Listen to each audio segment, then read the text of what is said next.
Yes. Well, I was born in Bakersfield, California. I was the child of migrant farm workers. They were doing the grape harvest in that area, California Central Valley. And at 2 years old, they decided to return to Michoacan, which is their homeland and became my homeland as well. And we stayed there until I was 10 years old. And then my family made the trek back to California. What led me to poetry is actually a much longer journey, because my family did not know how to read or write. So that kind of culture was completely absent from my home, even though I did go to school. But I never quite made the connection between being an agent of this language and what it meant to not have books in the school, what it meant, or at home, and what it meant to actually aspire to be a writer.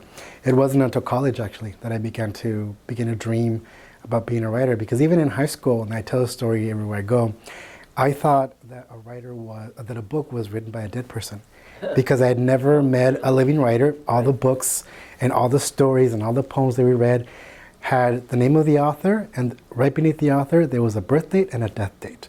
So I never made the connection that writers were actually living people until I was in college and I got to see visiting writers, and suddenly the door opened and I began to fantasize, because I knew I was an avid reader.